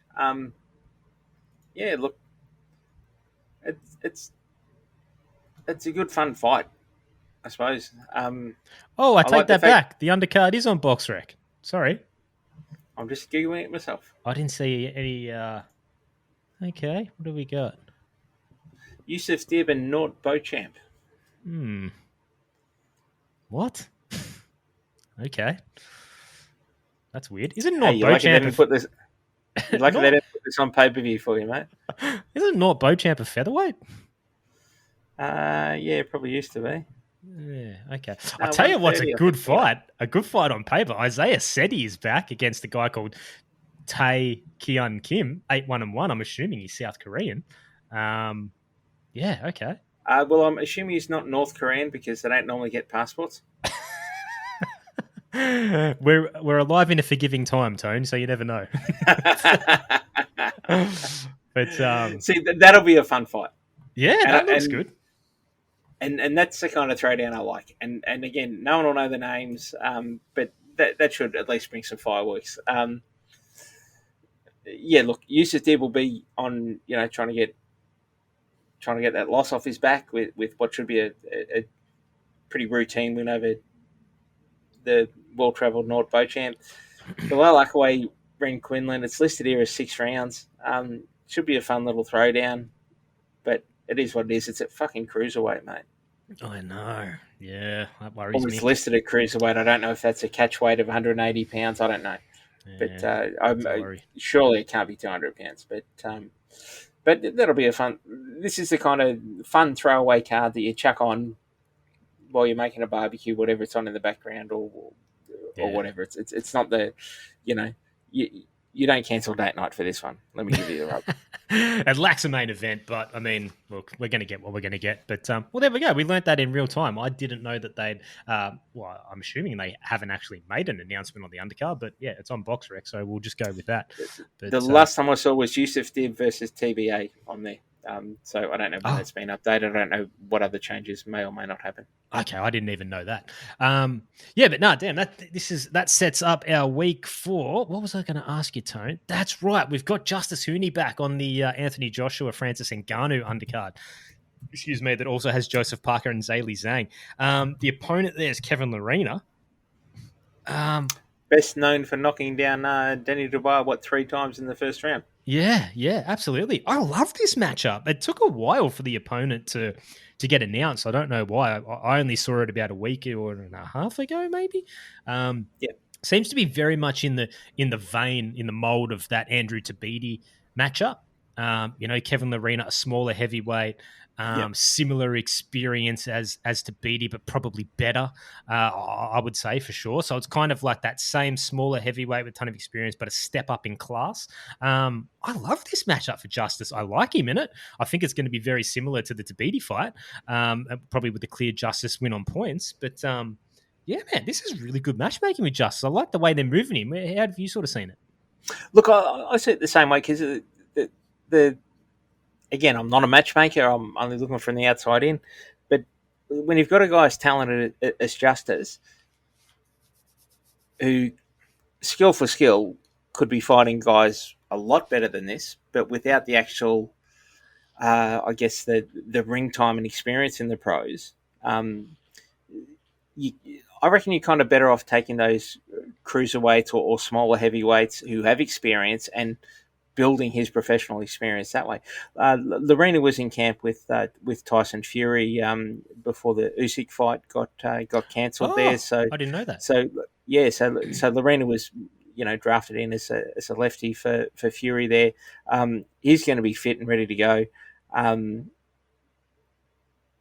As you said, he's probably the right quality of opponent to match him with at this stage. As you wouldn't chuck Hooney. You wouldn't say, okay, I want Hooney to fight for a world title in 18 months. But is he better than these guys he's facing at the moment? Absolutely is. But he still needs that experience before he can get pushed through to that next level. And I think fighting talented smaller blokes coming up from cruiserweight. I know Lorena was going to fight at bridgerweight for a while there, so that's still 220 pounds. Like he's not a 180 pounder or 190 pounder fighting a cruiserweight because he can't find a weight class. He's a solid enough bloke. And as we know, Hooney has plenty of experience sparring Jai Opetaia also for Jai's next fight as well, the rematch with Breidis. So lefties aren't a problem for Hooney. I think this is a good name, particularly because Lorena, and I know there was a knee injury involved, but he still did drop Daniel Dubois 3 times in the opening round. You can turn around and say, well, he didn't drop me, and I outclassed him on points over 10. So I think it's a good solid matchup, and best of all on a massive card there. So so it's not just about getting the win and doing it impressively. It's doing it in front of an audience, and he's got that opportunity. Yeah, mate, and Joseph Parker, Zhilei Zhang. So Joseph Parker looked brilliant against, admittedly, a horrible version of Deontay Wilder. Absolutely horrible. But as we know, the last thing to go is the punching power, and especially at heavyweight, and especially Deontay Wilder, that was still dangerous. But Joseph Parker, to his credit, avoided it all night long and boxed his ears off. It was a great performance by Joe. You can only beat the man in front of you, and he did that exactly. Now, he's in with maybe the second or third biggest puncher in the division, with all the momentum on his side, that's got activity, and he's a southpaw. Zhilei Zhang. I mean, man, this is going to be a tough fight. I'm really looking forward to it. I can't wait. Can Joseph Parker do it again? His confidence seems sky high. Him and Andy Lee seem like a great team. I'm sure they're going to have another great game plan. They're backing up. The fitness is going to carry over to this new camp. Same with Zhilei Zhang. He knocked out Joyce not long ago for the second time too. This is just a brilliant matchup of heavyweights colliding right seemingly at the peak of their powers and their momentum too. Like, are you as excited as I am for this? I don't think I can top your excitement, because I know if there's 2 things I know about you, Zach, it's how much you love the heavyweights and how much you love fucking southpaws. Hey, man, sometimes you just got to get on that bandwagon, and I'm there. It's interesting you said about Deontay Wilder, how the last thing to leave is your power. Well, your power is only as good as your ability to land it, and he's got by natural athletic ability and would throw a punch from whatever angle that just happened to land. It might look like a love tap, and next thing you know, you wake up 3 months later. Literally, yeah. Not even next week. 3 months fucking later. Yeah.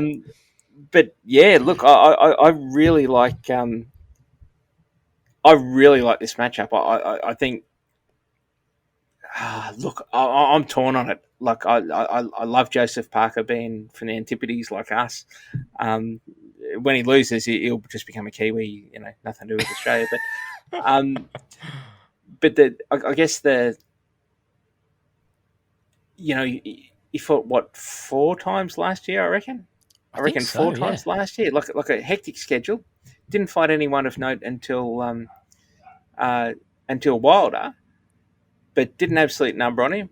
Then you go, well, how good was Wilder at the time? It certainly looked like the best version of Parker I've seen for a long time. But then you've got a young bloke who's in form as well. Did the victories last year, and obviously the activity helped Parker, but does that Wilder win kind of flatter to deceive if he has to go into the trenches against a guy like Zhilei Zhang? Does he end up in the same situation against Joyce? I don't know. And that's what makes it a really intriguing battle there. I'm the worst judge of the big fellas. Oh, me too. Yeah. But Zhang is a crazy 40 years old, 6 foot, whatever you want, 6 foot and 6'6", 6'7", whatever the big bastard is, and a left-hander. Not obviously not particularly quick on his feet, as you wouldn't expect from a bloke like that, but good accuracy with his punches and genuine power on him. Not loaded up power, but just proper heavy hands. And Joe Parker's chin's always held up for the most part. He has been dropped before, and he can be hit. He can be hit flush. Yeah, look, that fights anything to me. That's a real 50-50 proposition. I was about to say I'll go the younger bloke in Zhang, but he's not. He's just less experienced at the top level. But who knows on that one? Can't tell you. Yeah, to me it seems like, I mean, the feet mobility and never going in on a straight line and always constantly changing up the angles are going to be so important for Joe. If he can do that, and he can do it for 36 minutes, I think he can get this done. As you mentioned, the lack of mobility and the slow feet from Zhang Zhang, but Yep. God, when you're, especially at heavyweight, as you pointed out as well, when you're in with these big dudes, like we've seen guys outbox Wilder. We've seen it, and he lands one shot, and as you said, wakes up 3 months later. So Joseph Parker has to be. I think this is more of a dangerous fight than now that we know what version of Deontay Wilder we had in that fight. I think Zhang is going to be more dangerous. He's more active. He's not going to be anywhere near as diminished. It's a very, very similar fight, but now knowing the momentum that Zhang is carrying and what version of Deontay we had, I'm just repeating myself, but I'm thinking of this in real time. I'm convincing myself is the point as I'm making it. I think this is a more dangerous fight, but I think Joe can do it. The Deontay Wilder fight is the perfect lead-in to this version of Zhang in terms of danger and power and mental, acuity and sticking to a game plan against a dangerous guy for that long. It's going to have to be the same thing again, but can Zhang catch him? If those feet slow down, the chances exponentially go up. So but that's good. Joe's back-to-back training camps. Yeah. Mobility, always changing up that angle. Don't get stagnant. Don't stay in front of him. I'm going Joe on points. I've convinced myself of it just then. And Joe does seem to be in career best form. But I love it. Again, activity, bang, bang, bang. 4 fights last year, bowls over the former WBC champ, and his confidence will be sky high. And doing all those camps with Andy Lee, he seems to be firing on all cylinders with him. They seem to have a good rapport there. And as you know, at the top level, confidence is everything. So, after last year, his confidence will be soaring too. Yeah, 100%. Great fight. Now, mate, this will be my first time seeing Francis Ngannou, because I'll definitely be buying the card, because obviously Justice is on it, and I really loved that. I didn't realize how much I loved that Parker Zhang fight until, we just started talking about it. That's a bloody great fight. So I haven't actually seen Francis Ngannou. Did you watch that fight against Tyson Fury? Yes, I did. So I've only just seen the highlight, well, not even the highlights, basically just a clip on social media of Fury getting knocked down, but in your opinion, did Francis Ngannou overachieve, or was Fury just horrible? Like, what did you make of it? Because I've seen conflicting opinions. You would definitely say that Francis Ngannou, if I say he's overachieved, absolutely yes, but Fury hasn't turned up going, I haven't trained at all, I'll just turn up, knock this bloke out. Fury's trained for it. Ngannou, forget about the result and everything else. His boxing ability really impressed. His fundamentals were really fucking sound. Like proper sound. Not like, oh yeah, I know how to throw a punch, I know the basics and I'll travel through this.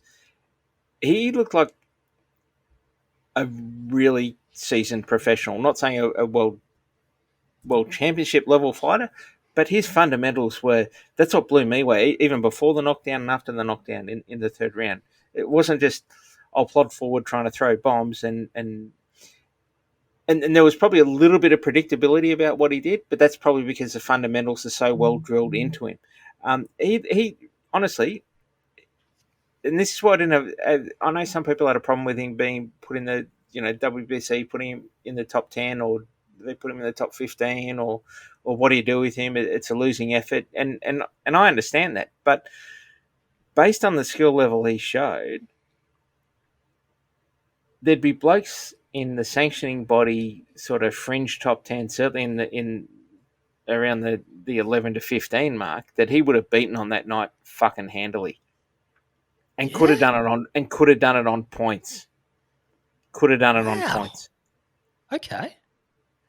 And that's why it's such a he's lost a fight, but he's fighting arguably the best bloke in the world, if not the second best bloke in the world. Like, his fundamentals were. I would recommend you go back and watch that fight and just go, this is a bloke having his first professional fight. Just watch it and say, forget about his first professional fight. Just watch it. Watch him as a boxer, and then think back and go, should this bloke have any right to compete? Sorry, to be competitive at this level, and have that level of nous about him. I honestly, he really impressed me with his. Wow.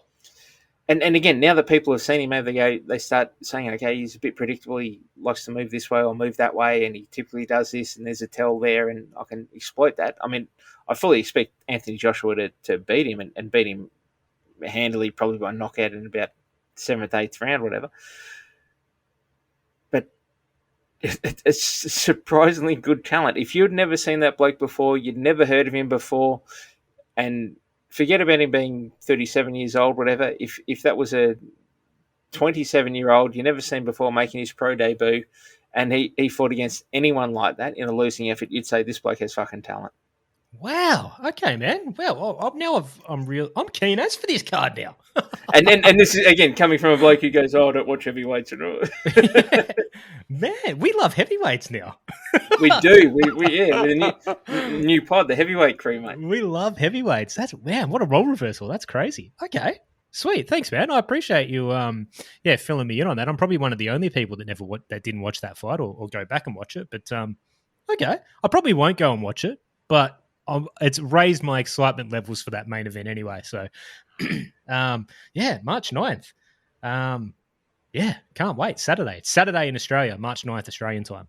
I'm so pumped for that. That's going to be awesome. So, mate, we'll go through just another couple of fights. More of an international flavour because we pretty much just stuck to the Aussie scene on the last pod with Brendan Bradford.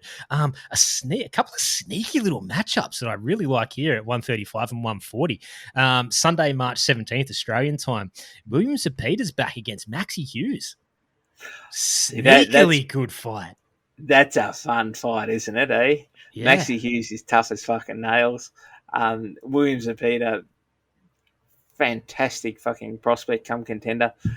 I love it. I just love it. A lot of people thought Maxi Hughes deserved the nod against old mate last time out, but Maxi Hughes.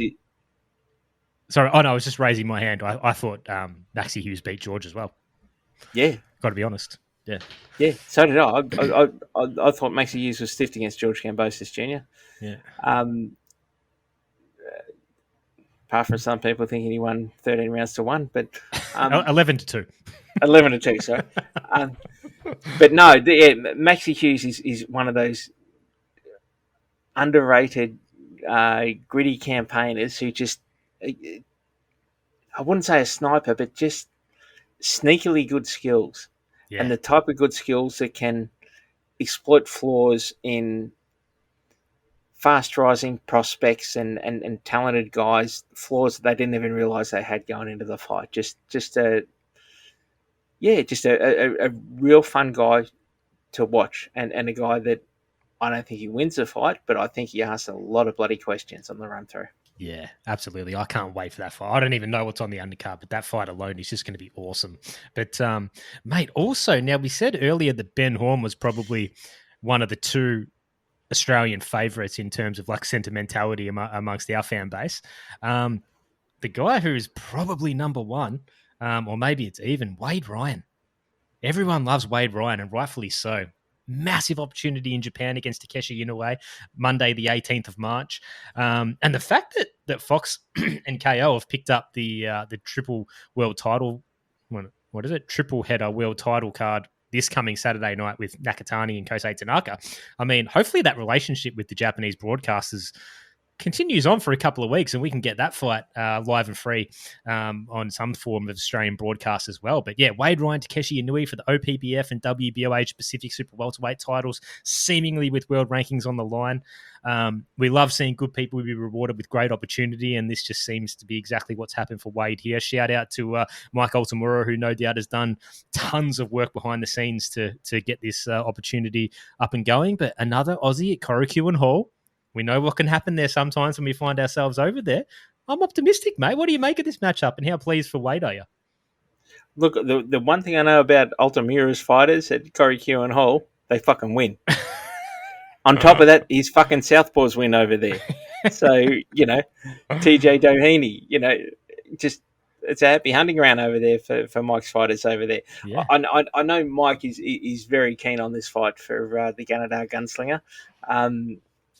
I think what a lot of people don't understand is that, again, like a lot of Australian fighters, he works a full-time job and sort of, gets called up at short notice for fights, but now he's got a bit of sponsorship and can actually put in proper training camps, and that's why we're seeing not just seeing him improve, but seeing him be able to capitalise on those improvements fight in, fight out. I'm all in for the Gunslinger, mate.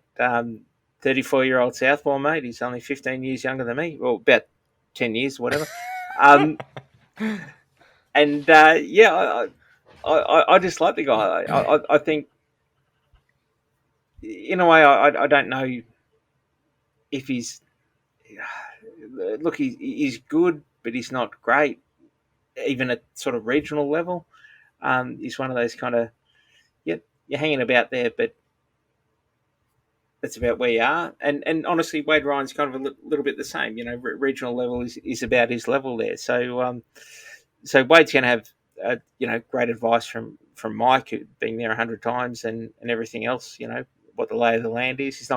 Wade's not going to go over there not knowing what he's going into. Look, I'm all team Wade on that, but of course I would be. He's an Australian. He's a Southpaw, and I like it. And mate, I really feel like this is a good matchup for Wade. Like, in a way, he isn't super dangerous. He's tough as hell. He's awkward.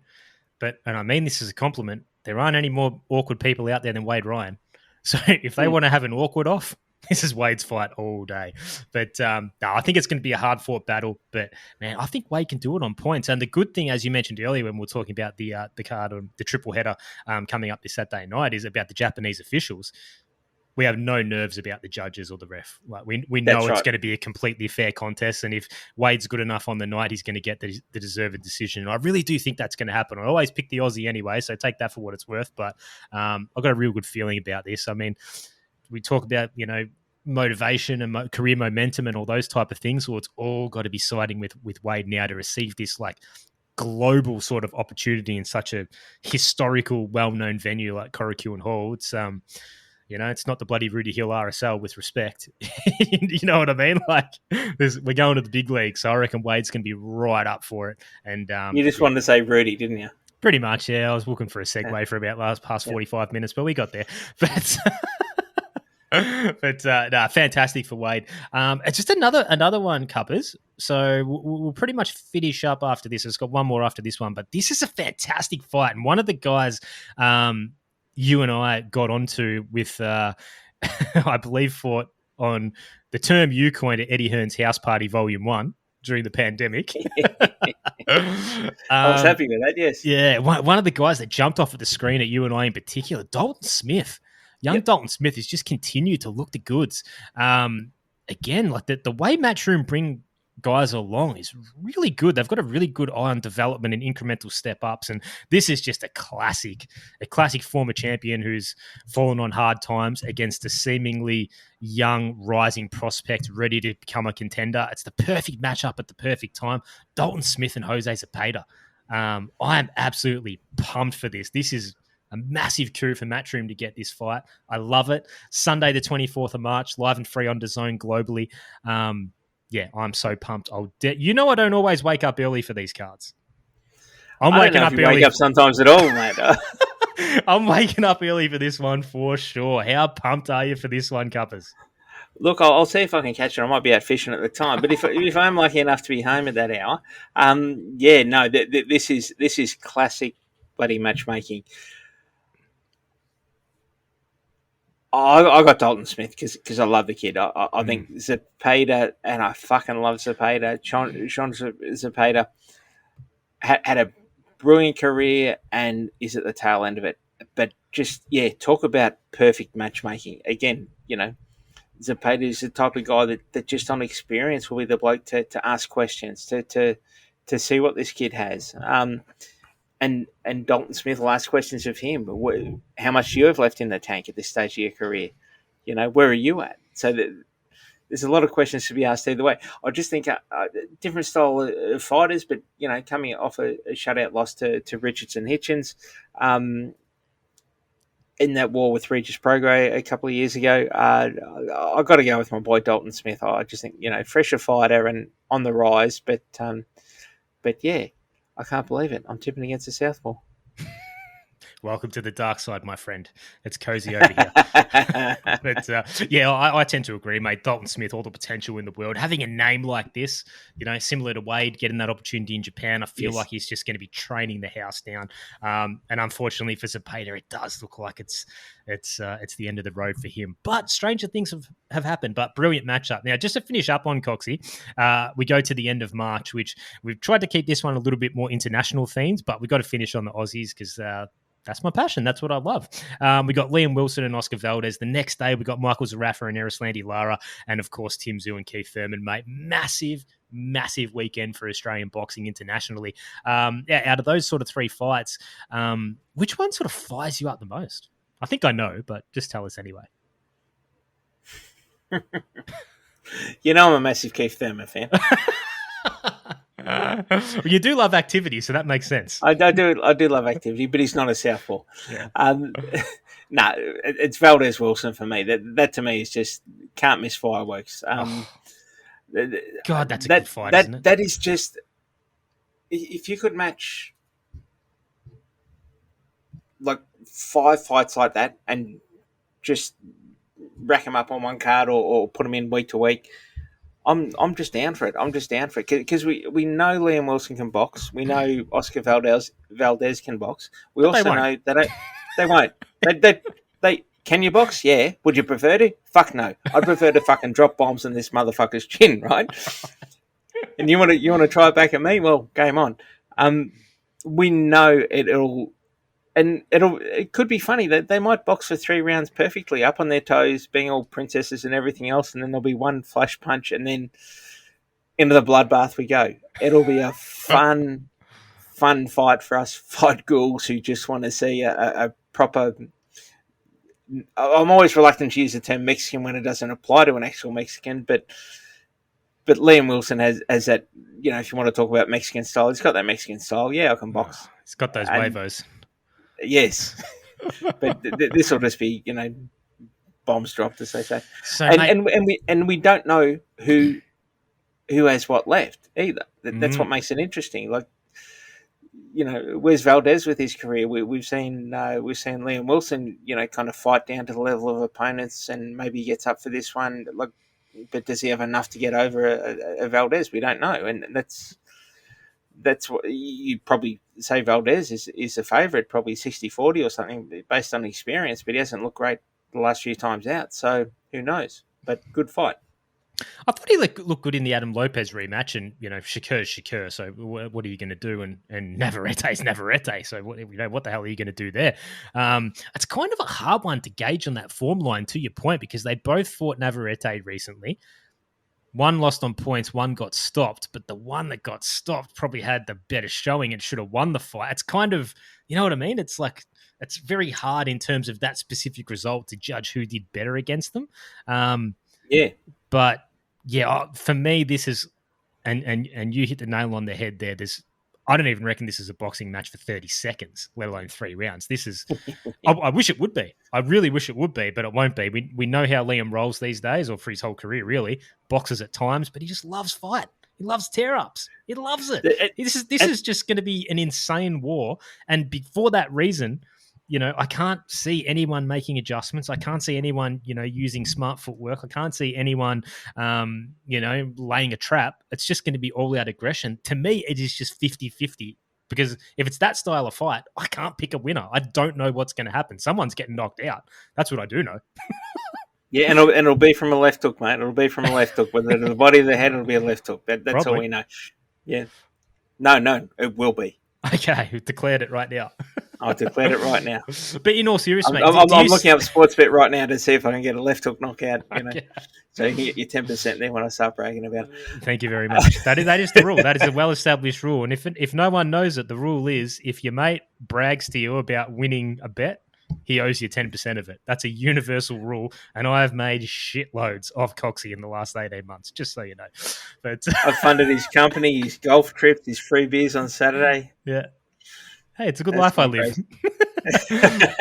But mate, in all seriousness, do you favour one side or the other in that fight slightly, or because for me, I can't even go 51-49. Like this is just a straight up coin flip for me. Look, I'm going to say 60-40 Valdez based on my experience at the top level. Yeah, and I'm an Aussie guy, but yeah. I mean, really, as soon as someone lands a hard punch, do you think the other bloke's going to go, I'll just sit on the outside and flick the jab? Nope. No. Ain't going to happen, mate. Ain't going to happen. And then it's going to get just someone making a little mistake and getting caught and and away we go. So no, fun fight. Hopefully the Aussie gets up. And I've always been a big Valdez fan. I was always a big Miguel Berchelt fan as well. Like I just love the Mexicans. I just think this is, and Navarrete as well, know how much I love him. I just think this is one of those fights where just fucking tune in and enjoy it, mate. Enjoy it, If you're an Aussie, you hope the Aussie bloke gets up. And if not, you go, fucking hell, he just gave us one of the best fights we've seen in recent years. So, dip your lead to him and away you go. Yeah, we're 100% going to be sitting on the edge of our seat for as long as that one goes. That is for sure. But, Cuppers, that'll do us, mate. We've got to the end. As everyone knows, I said it on the hit out before this. We were supposed to be doing a knuckle down for Jai Opetaia and Maris Breidis 2. Obviously, we all know what happened there with the postponement to May. So we've already done, both of us, a fair bit of the homework for it. So we certainly are going to be going through with that knuckle down, but we like to do them on the Monday of fight week for whatever fight we're knuckling down on. So we'll postpone it along with, just like Jai and Breidis did, we'll postpone that to May. So you'll be back on relatively soon, mate. But thanks again for the time, mate. Can't really say anything, but some exciting potential developments coming up for you in the next couple of months on multiple fronts. So I'd encourage everyone to follow along directly with the Aussie Boxing Scribe, because he's always got his fingers in a couple of pies and there's always something going on, which is always exciting to see and very well deserved, Coxie. So stay on the line, mate. We'll just finish up in a second, but thanks again for the time, mate. Always enjoy the chat. Thanks, Tankers. All right, guys, and there we had it, my chat with Anthony Cox, the Aussie Boxing Scribe. And as always, all of the outlets and Anthony's social media handles, so you can follow along with his content at The Ring, Ring News 24, and all the other play along with him personally via his Twitter account as well. That will all be in the description of this episode. Also, guys, Anthony wrote an article for the Ring Magazine online edition all about the Ace Boxing 7 Plus Premier Boxing Series link up that explains everything in great detail, better than I possibly could. So I've also put the link to that specific article in the description of this episode as well. So if you're a little confused as to what the setup is, or you need a little bit more clarity, well, you can get it straight from the horse's mouth, so to speak, where Coxie breaks it all down in perfect detail for the oldest and most prestigious boxing publication in the world. So guys, I say it all the time, but jump on board with Coxie's coverage. It'll only make your enjoyment of the sport even more so. Guys, so that was our little bit of a departure from the normal type of pod where we mainly just talk about the fights. But as I said in the intro, we had to get to all the boxing news and the broadcast stuff because it's just, there's so much going on. It's so crazy. And I honestly didn't realize how fired up I was about it all in terms of like excitement until we started talking about it. I find that a lot. It's a bit of a theme on this pod. Like, You know, I'll see news normally via social media or on the internet, or someone will text me, and you know, because everything's digital these days, and you read things and you find information out just by reading it in your head. And I don't know a lot of boxing fans in real life, you know, so a lot of times you take in the information, but you don't have or at least I don't have a lot of vehicles to actually talk about it. So a lot of times even though I know some of the information and I'm excited about it, but when I actually start talking about it and really get the gears turning in my head, it just gets me even more pumped up. And I sort of like, my excitement levels kind of fly under the radar a little bit until I'm chatting to someone about it. Like that happened quite a few times on this pod. And it happens a lot of times when I just ring Coxie on the phone and annoy him as well, even when we're not recording. But so exciting about this new Australian landscape. Like this has the potential to be 2024, like such an amazing year for Aussie boxing. Obviously, I'm looking at it glass half full, but why not? With all these different networks and broadcasts and promotions and everything just seems to be on the up and up. I absolutely love it. So, here I am getting myself worked up all over again because I'm talking about it. So, the point is proven. But, thanks again to Coxie for his time. And as mentioned, he'll be back on for a Knuckle Down fight week of Opetaia Breidis too. So, guys, we got this pod out relatively quickly since the last one. Planning to go again before our massive Australian weekend in the States at the end of March. So, maybe 2 or 3 weeks time, something like that. I've got a couple of ideas kicking around. No actual, legitimate concrete confirmations yet, so I'm not really sure of a time frame, but my intention is absolutely to drop it before the end of March. So 2-3 weeks, something like that. Maybe a little earlier. I'm not sure, but the ideas are starting to take form. So, guys, if you want to get in contact with me, you can email the pod at tuscpod@gmail.com. That's tuskpod@gmail.com. If you want to throw a tweet at me, you can do that at delivery_man2. Also got the Insta page out there, guys. But as you know by now, and I've said every single time, it's not groundbreaking content. I just post when there's a new episode. But if you like to be reminded sort of that way, jump on and follow. I'll follow back. That seems to be the thing on social media. You follow back.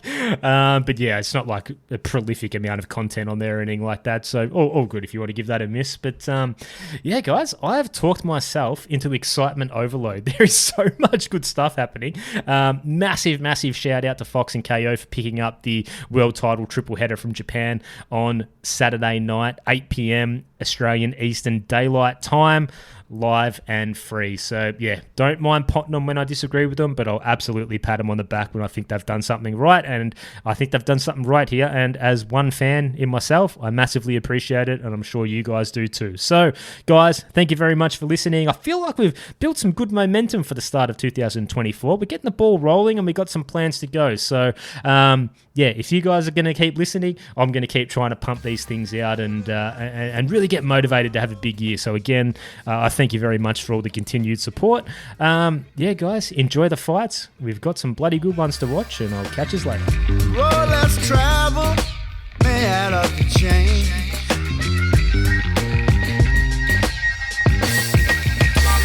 Living like there's no tomorrow, then tomorrow came.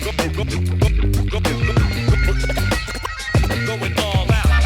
I was living like there's no tomorrow, then tomorrow came.